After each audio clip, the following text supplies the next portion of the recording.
Okay, let's jump right in. We're looking at the huge co-main for UFC 320, Merab Dvalishvili versus Cory Sandhagen for that bantamweight belt. Yeah, this one's fascinating. It's more than just the title on the line, isn't it? Yeah. It's a real style clash. You've got Merab, who is just, well, relentless pressure, probably the most we've ever seen. Like a machine. Exactly, the machine. And then you have Sandhagen, who's tall, rangy, throws everything, but he's also become this really calculated fighter. And both of them are saying this is their toughest fight yet. So our mission here is to kind of unpack their strategies, look at the sources, and see, what might actually break this thing open. Right. What's the winning formula? Okay, so let's start with Merab, the machine. His whole identity seems built on just suffocating pressure, right? Amazing wrestling, grappling, and cardio that just doesn't quit. Absolutely. And, that one stat really tells the story against Peter Yan.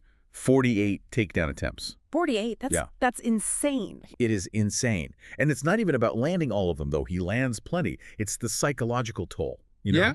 Making Yan defend. Think about defending for 25 solid minutes against that many attempts. It just grinds people down, mentally, physically. Completely. It drains the gas tank, drains the will. And look at the results.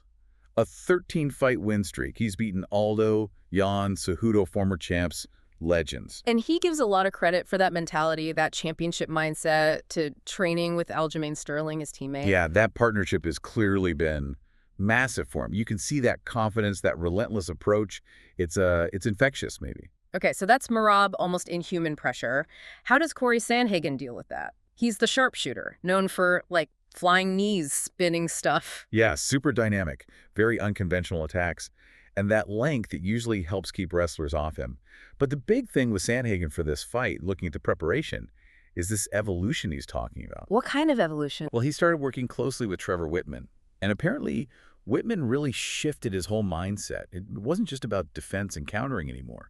It became about being the aggressor, taking the fight to his opponent. So less waiting, more initiating. Exactly. But it's deeper, too. Yeah. He's really into the mental side, the spiritual side even. He talks about meditation, self-hypnosis, trying to get into a state where he's just reacting free of thought, instantaneous. But can that kind of mental prep or even improved defense really hold up against 5 rounds of Merab just leaning on you, shooting constantly, that constant pressure? Well, that's a million-dollar question, isn't it? Merab's style is designed to break your mind as much as your body. But Sandhagen seems to think he's cracked the code, especially with his wrestling defense. He says publicly he feels like unbeatable going into this. That's some serious confidence, especially because Merab, interestingly, isn't just talking about wrestling this time. Yeah. No, he's explicitly stated his goal is to knock Sandhagen out. He said getting a KO would be a nice validation for his striking improvements. He wants to prove he's not just a wrestler. Wow, okay. So that adds a whole new layer of risk, doesn't it? How so? Well, if Merab really commits to hunting for that knockout, he might, expend energy differently.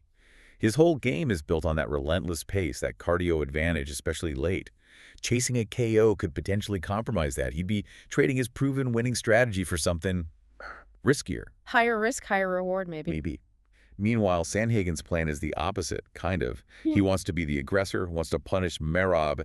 He knows you can't really replicate Merab's style in sparring, so he plans to meet that pressure head on. But there's respect there, right? Both sides seem to acknowledge the danger. Sandhagen knows about Merab's cardio and ability to scramble. And Merab definitely respects Sandhagen's overall skill set, those striking threats, the takedown defense improvements. They both know this isn't easy. So, for you listening, the tension is pretty clear. Is it Merab's unbelievable pressure and cardio that finally breaks Sandhagen's calculated aggression and his newly fortified defense? Or does Sandhagen's evolved striking, his sharpshooting, find that opening first? Maybe even catch Merab coming in while he's looking for the KO. Which leads to one last kind of provocative thought, maybe. Merab's been asking for this title shot since, 2018. He's beaten 3 straight champions, Aldo, Yan, Cejudo. Right, an incredible run. So what does it actually tell us about the bantamweight division right now that Merab himself believes Cory Sandhagen, who hasn't held that undisputed title, is his toughest challenge to date? Something to think about heading into fight night.